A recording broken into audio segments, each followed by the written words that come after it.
Hello, welcome back. Before going to install any production server, what are the important things that we should keep in our mind? The Linux distribution that you're going to choose for your production environment, it should include all of your libraries, packages, softwares, and the required amount of CPU, RAM, hard disk, network, and there are a lot more things that should be present in your Linux distribution. Then after that, whenever you want to run your application or database or any other software that you want to run on this operating system, it should run properly. So let us have a look and let me share my screen.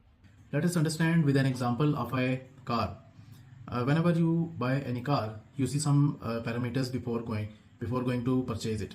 You will see your budget. According to your budget, you will buy some small car or any luxury car.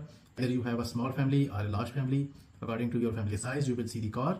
Then you will find some fuel type, some reliability, and some other parameters. According to all those parameters, you will select any car for you. Same is the case while choosing an Linux operating system for your production environment. The first thing you will see in choosing any Linux distribution is the distribution type. Then you will see the purpose of your distribution, that you want to run any web server or any database server. Either you want to use desktop environment or you want to use the development environment.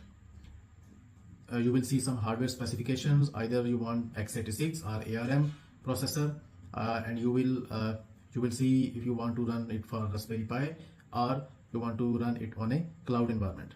Then you will see some support that you get from that distribution. Either it is a LTS, long-term support, or it is a community driven or enterprise edition. After selecting your proper distribution and some parameters, then you will see some partitions layout. You will either go for simple partition scheme or common split scheme or granular partition scheme.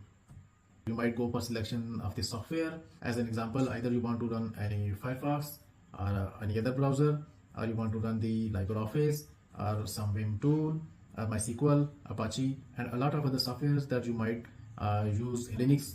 And then in Linux, user security is another important part. Either you want to run the application from your root or from any other user with having administrative privileges like sudo privileges, or want to run it on the normal user. So there are a lot more other important parameters that you have to keep in your mind before choosing your production environment. Do let me know if you want some more details about choosing the Linux environment. I will be there to reply, and I will explain you in a lot more detail. So I hope you understand, and don't forget to subscribe, like, and share it with your friends and family. Thank you.